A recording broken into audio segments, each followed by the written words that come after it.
샬롬 반갑습니다. 오늘은 룻기 마지막 장 4장입니다. 제목은 나오미로 끝나게 하는 인생이라는 제목으로 함께 짧게 말씀을 나누고자 합니다. 이제 4장 처음은 이렇게 시작합니다. 보아스가 룻의 고엘이 되줄 것을 요청받고 그리고 그에 응합니다. 그리고 율법대로 그리고 하나님의 말씀대로 먼저 기업물을 짜가 있었기 때문에 그에게 먼저 의견을 물어보고 그리고 그가 거부하면 이제 당신이 자기가 고엘로서 기업물을 자로서 그 역할을 감당할 것을 룻에게 이야기한 장면이 지난주 3장의 이야기였습니다. 그리고 이제 성문 앞으로 가서 기업물을 자를 찾습니다. 1절과 2절인데요. 보아스가 성문으로 올라가서 거기에 앉아 있더니 마침 보아스가 말하던 기업물을 자가 지나가는지라 보아스가 그에게 이르되 아무개여 이리로 와서 앉으라 하니 그가 와서 앉으매 보아스가 그 성읍 장로 10명을 청하여 이르되 당신들은 여기 앉으라 하니 그들이 앉으매. 그리고 3절과 4절인데요.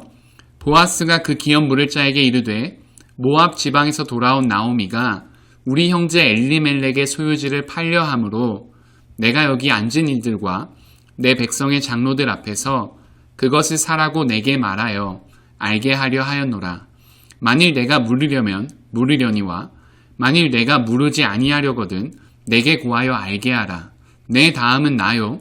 그 외에는 물을 자가 없느니라 하니 그가 이르되 내가 물으리라 하는지라.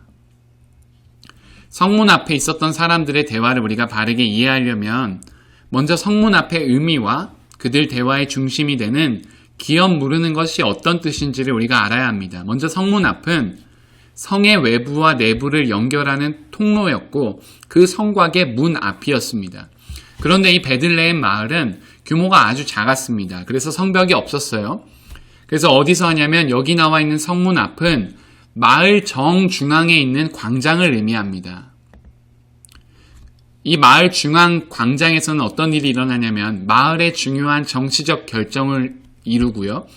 그리고 공적인 재판들을 하고요. 또 때때로 큰 행사와 축제들을 치르는 곳이 바로 여기였습니다. 보아스는 기업 무르는 이 문제를 사적으로 해결하려 한 것이 아니라 이스라엘 전체 공동체 앞에서 공명정대하게 하나님의 말씀과 뜻대로 처리하려고 했다는 것을 의미하고 있습니다. 기업 무르는 것에 의미가 있죠. 3가지인데요. 먼저 첫 번째가 가까운 친척이 돈을 잘못 사용해서 타인의 종이 되었을 경우 그 빚진 친척을 다시 돈을 주고 사서 자유의 신분이 되도록 하는 것입니다. 두 번째 의미는 자신의 집안 대대로 내려오는 땅을 다른 사람들에게 팔게 되었을 때 친척이 그 가문의 땅을 사서 다시 땅의 원주인에게 돌려주는 것입니다. 마지막 3번째는 친척이 누군가에게 부당하게 죽임을 당했을 때 그 죽은 자의 원한을 풀어주기 위해서 친척들이 함께 복수해 주는 것에 이 총 3가지의 의미가 있었습니다. 그런데 이스라엘 역사상 고엘 제도가 있었는데 이 기업물을 자, 이 고엘 제도가 필요했던 이유가 뭐냐면 개인과 가족을 보호하기 위해서였습니다. 특별히 약한 자들, 연약한 자들, 사회적 안전망이 없는 자들을 위해서 하나님께서 베푸신 이 좋은 율법이었습니다. 이것은 하나님 나라의 공동체성을 반영합니다. 그 특징이 뭐냐면 강한 자가 약한 자를 책임져주고 약한 자를 돌보기 위해서 강한 자가 손해를 감수해내는 것, 감내하는 것이 바로 이 제도의 특징이었습니다. 룻은 보아스에게 기업물을 자로서 가문의 땅과 회복을 위한 이 희생을 요구한 것이었고 보아스는 이것을 수용한 것이었죠. 그런데 4장 5절에 보면 보아스가 이르되 내가 나오미의 손에서 그 밭을 사는 날에 곧 죽은 자의 아내 모압 여인 룻에게서 사서 그 죽은 자의 기업을 그의 이름으로 세워야 할지니라 하니 여기 보면 나오미에게서 이 엘리멜렉의 소유지를 산다는 것, 다시 말하면 이 가문의 고엘이 되고 기업물을 자가 된다는 것에 의미가 구체적으로 이렇습니다.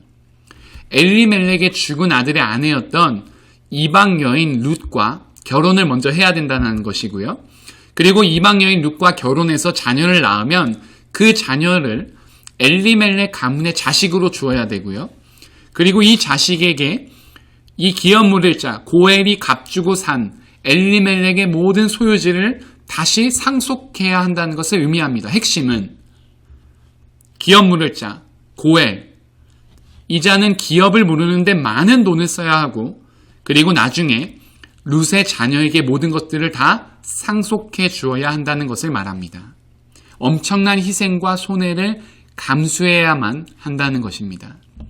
그러다 보니까 기업 물을 자의 반응이 이렇게 됩니다. 6절에 보시면 그 기업 물을 자가 이르되 나는 내 기업에 손해가 있을까 하여 자기의 비즈니스에, 자기의 가문에, 자기의 돈에, 자기의 밭에 손해가 있을까 하여 나를 위하여 물으지 못하노니 내가 물을 것을 네가 물으라 나는 물으지 못하겠노라 하는지라. 이렇게 말하면서 거절하고 거부합니다. 그러니까 고엘 제도, 이 기업 물을 자의 책임을 이 자가 떠안지 않습니다. 왜냐하면 그것은 엄청난 희생과 손해를 감수해야 됐기 때문이죠. 기업 물는 것의 기본적인 성경적 정신은 긍휼입니다. 이 긍휼에서 나온 헌신이면서 동시에 희생을 요청하고 있습니다. 그러나 이 자가 기업 물을 자의 권리를 포기하게 되죠. 하나님의 공동체성을 포기했고 그리고 이 특징인 강한 자가, 있는 자가, 그리고 더 많이 가진 자가 없는 자에게, 약한 자에게 베풀어 줘야 될 그 책임과 그 희생을 포기한 것입니다. 그러다 보니까 보아스가 이제 이렇게 선포합니다. 이제 자신의 차례가 됐기 때문에 보아스가 장로들과 모든 백성에게 이르되 내가 엘리멜렉과 기럐과 말론에게 있던 모든 것을 나오미의 손에서 산 일에 너희가 오늘 증인이 되었고 또 말론의 아내 모압 여인 룻을 사서 나의 아내로 맞이하고 그 죽은 자의 기업을 그의 이름으로 세워 그의 이름이 그의 형제 중과 그곳 성문에서 끊어지지 아니하게 하매 너희가 오늘 증인이 되었느니라 하니. 그런데 애석하게도 여기서 보아스는 고엘과 기업 물을 자의 책임을 감당했지만 사실 성경 역사상 레위기 25장에 나오는 하나님의 그 희년, 주빌리의 해, 그 희년의 해는 단 한 번도 이스라엘 수천 년 역사상 한 번도 선포된 적이 없었습니다. 그리고 대부분 기업 물을 자의 책임을 감당한 적이 없었고 고엘의 책임을 감당한 자도 성경에는 거의 나오지 않습니다. 왜 이스라엘 역사에는 고엘이 사라졌을까요? 그것은 아까 기업 물을 자의 책임이 첫 번째로 있는 자가 거절한 이유에서 그것이 잘 설명될 수 있습니다. 내 기업에 손해가 될까 하여 나에게 무언가 손해가 되고 이득이 안 되고 내가 아쉬워서 그리고 그것을 내가 어떠한 책임을 감당하기가 부담되고 힘들기 때문에 하지 않겠다라는 겁니다. 사실 여기서 오늘날 우리의 모습을 보게 됩니다. 오늘날 교회가 능력을 잃어버린 이유가 무엇일까라고 생각해 봤을 때 사실은 우리가 사실 너무 똑똑하고 이득이 되고 똑똑하게 혹은 우리가 너무나 이 지나치게 우리의 손해가 되고 이득이 되는 것에 밝아지지 않았나 생각하게 됩니다. 너무 잘 판단하게 되었습니다. 손해를 보지 않습니다. 우리의 이득을 챙깁니다. 우리가 자기를 보호하고 유지하는 데에서는 지나치게 눈이 밝아졌습니다. 철저한 이기주의와 모든 선택의 중심이 되는 이 똑똑함이 교회의 능력과 성도의 능력을 집어삼켜 버린 것입니다. 그러나 사실은 우리가 이 책임을 감당해야 되는 이유가 무엇이냐면 하나님께서 이미 우리 가운데 엄청난 희생과 섬김을 통해서 이 하나님의 거룩한 낭비의 삶을 우리 가운데 보여주셨기 때문입니다. 로마서 5장 말씀에 보면 우리가 아직 연약한 때에 기약대로 그리스도께서 경건하지 않은 자를 위하여 죽으셨도다. 하나님 편에서 아무런 이득과 아무런 도움이 되지 않을 그때의 그 모습에 우리가 그 존재로 있었을 그때 하나님께서 경건하지 않은 우리를 위하여서, 죄인을 위해서 죽었다는 겁니다. 그 다음 절 보시면 우리가 아직 죄인 되었을 때에 그리스도께서 우리를 위하여 죽으심으로 하나님께서 우리에 대한 자기의 사랑을 확증하셨느니라. 하나님께서 이미 공동체성을 보여주셨습니다. 하나님께서 우리를 책임져 주셨고 자기의 모든 것을 내어주셨고 희생해 주셨고 가장 낮은 자리로 섬김을 보여주신 거죠. 그리고 이것을 이제는 우리 가운데 요청하고 있는 겁니다. 강한 자가 약한 자를 돌보고 책임져 주고, 그리고 믿음이 강한 자가 믿음이 연약한 자를 돌봐주고 받아주는 그 마음을 하나님께서 우리 가운데 요청하시는 것입니다. 이 고엘의 책임을 사실 감당하면 받는 축복이 있고 위로가 있습니다. 반드시 이게 하나님께서 주시겠다라고 하신 위로고 축복입니다. 11절 12절인데요. 성문에 있는 모든 백성과 장로들이 이르되 우리가 증인이 되나니 여호와께서 내 집에 들어가는 여인으로 이스라엘의 집을 세운 라헬과 레아 두 사람과 같게 하시고 내가 에브랏에서 유력하고 베들레헴에서 유명하게 하시기를 원하며 여호와께서 이 젊은 여자로 말미암아 내게 상속자를 주사 내 집이 다말과 유다에게 낳아준 베레스의 집과 같게 하시기를 원하노라 하니라. 그러니까 보아스가 이 고엘의 책임, 기업 물을 자의 책임을 자기의 희생과 섬김을 감당하고 감수하고 감당했을 때 받는 이 축복이 있고 위로가 분명히 있습니다. 그리고 동시에 우리가 여기서 볼 수 있는 삶이 뭐냐면 이 고엘의 삶을 통하여서 기업 물을 자의 삶을 통해서 하나님께서 나오미를 어떻게 인생을 끝마치게 하시는지, 얼마나 멋지게 마무리하게 하시는지를 우리가 볼 수 있습니다. 13절 말씀부터 보시면 이에 보아스가 룻을 맞이하여 아내로 삼고 그에게 들어갔더니 여호와께서 그에게 임신하게 하심으로 그가 아들을 낳은지라. 여인들이 나오미에게 이르되 찬송할지로다 여호와께서 오늘 내게 기업 물을 자가 없게 하지 아니하셨도다. 이 아이의 이름이 이스라엘 중에 유명하게 되기를 원하노라. 기억하시죠? 나오미가 1장에 보시면 다시 베들레헴으로 돌아왔을 때 사람들이 나오미다 라고 이야기할 때 나오미가 자기를 향해서 나는 마라다. 여호와께서 전능자께서 나의 삶을 괴롭게 하셨다라고 불러달라고 그렇게 했는데 하나님께서는 결국 나오미의 인생을 어떻게 하시냐면 이 똑같은 여인들이 나오미의 삶을 보면서 찬송할지로다, 감사할지로다, 찬양할지로다 여호와께서 오늘 내게 기업 물을 자가 없게 하지 아니하셨도다. 그러니까 마라가 아니라 하나님께서 나오미로, 나오미의 뜻이 여호와께서 기쁨을 주셨고 기뻐하게 하셨고 찬양하게 하셨다라는 의미입니다. 여호와께서 괴롭게 하시는 게 아니라 결국 마침내는 기뻐하게 하시고 찬양하게 하시는 삶을 우리가 나오미를 통해서 볼 수 있습니다. 계속해서 15절인데요. 이는 내 생명의 회복자이며 내 노년의 봉양자라. 곧 너를 사랑하며 7 아들보다 귀한 내 며느리가 낳은 자로다 하니라. 아멘. 그리고 16절 17절에 보시면 나오미가 이제 아기를 받아 품에 안습니다. 그리고 그의 양육자가 되는데 17절에 이웃 여인들이 그에게 이름을 주어주되, 여기가 중요합니다. 나오미에게 아들이 태어났다 하여 하나님께서 나오미에게 얼마나 큰 위로와 기쁨을 주시는지 우리가 알 수 있습니다. 지금 자녀를 낳은 것은 룻인데 성경 저자는 나오미가 아들을 낳았다라고 이야기합니다. 나오미의 그 아픔, 나오미의 그 쓰린 마음, 그 상처, 그 절망과 상실을 하나님께서 회복하게 하시고 치료해 주시고 그리고 다시 소망과 기쁨을 주시는 모습을 우리가 이 장면을 통해 볼 수 있습니다. 사람들이 결국은 나오미에게 아들이 태어났다라고 기뻐하고 여호와를 찬양하는 이 장면을 보시면 얼마나 하나님이 나오미의 삶을 귀하게 여기시고 그리고 찬양할 수 있도록 기쁨 가운데 인도해 주셨는지를 우리가 잘 알 수 있습니다. 그리고 그 자녀의 이름을 오벳이라 합니다. 그리고 그는 다윗의 아버지인 이새의 아버지로 태어나게 됩니다. 왜 룻의 자식이 아니라 나오미의 자식일까요? 우리가 룻 성경 전체를 보면서 하나님의 섭리와 돌보심과 선하심을 경험하는 인생을 볼 수 있습니다. 때때로 실패합니다. 때때로 좌절합니다. 때때로 낭망합니다. 때로는 잘못된 선택을 하기도 하고 하나님이 원하시지 않는 결정과 그리고 그 방향으로 잘못 나아갈 수도 있습니다.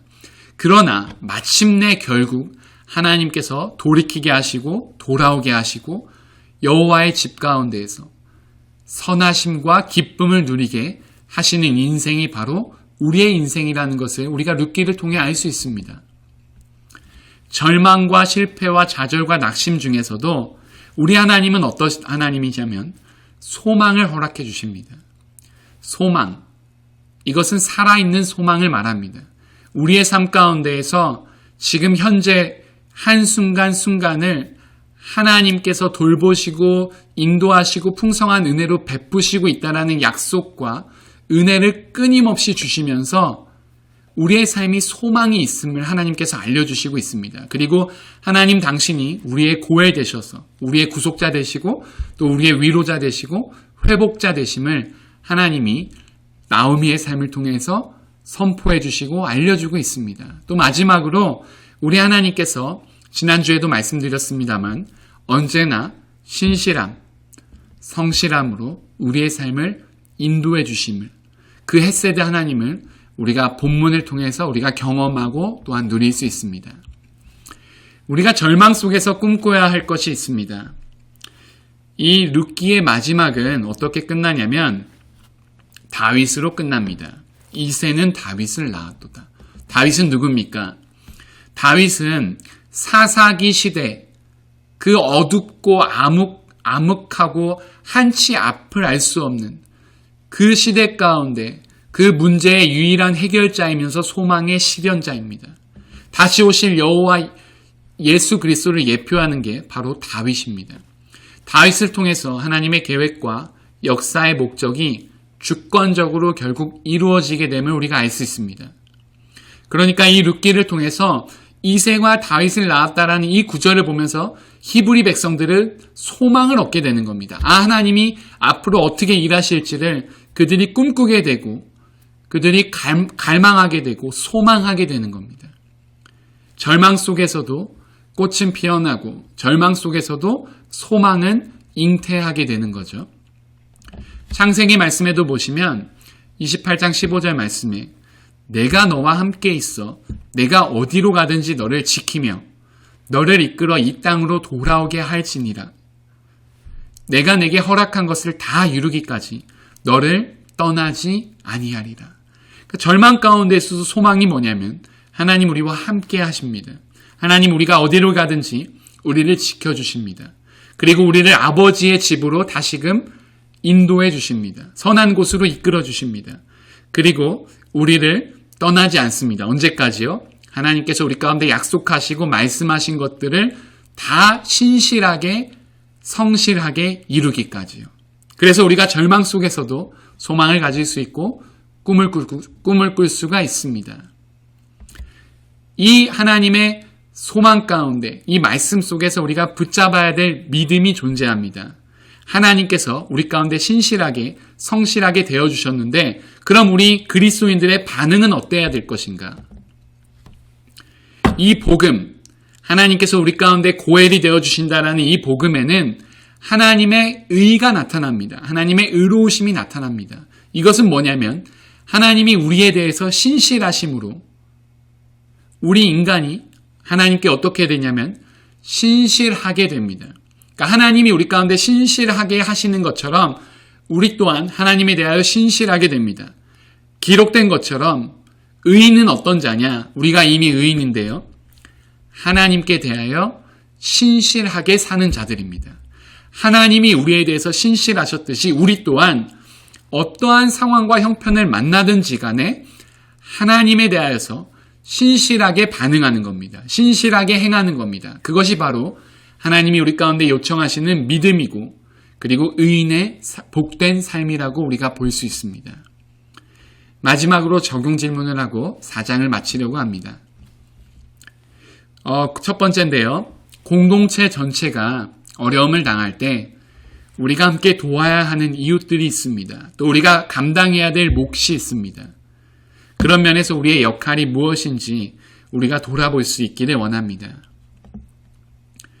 마라가 아니라 나오미로 결국 우리의 인생을 승리케 하시고 부요하게 하실 그 하나님만을 바라보는 그 믿음이 우리 가운데 있는지를 우리가 생각해 보기를 원합니다.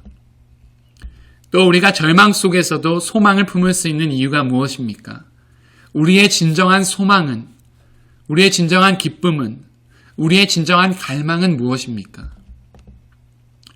오늘 룻기의 말씀 속에서 우리가 믿음으로 붙잡고 결단해야 될 말씀은 무엇입니까? 우리가 짧게 지난 시간 룻기 1장부터 4장까지 나눠봤습니다. 중간중간에 우리가 함께 묵상하고 나눠야 될 점들을 깊이 있게 생각하시면서 묵상하시고 또 삶 가운데 적용하셔서 이 절망 가운데 있어서 소망을 품고 또 그리고 하나님만을 더욱더 온전히 바라볼 수 있는 우리 복된 삶이 되기를 예수님의 이름으로 축원하고 또한 소망합니다. 지금까지 함께 해주셔서 감사하고요. 다음 주부터는 요나서를 함께 읽습니다. 요나서도 굉장히 짧지만 그 안에 하나님의 귀한 말씀과 또 하나님의 주권과 은혜가 담겨져 있는 귀한 말씀입니다. 요나서 1장을 함께 읽어오시면 좋겠습니다. 감사합니다.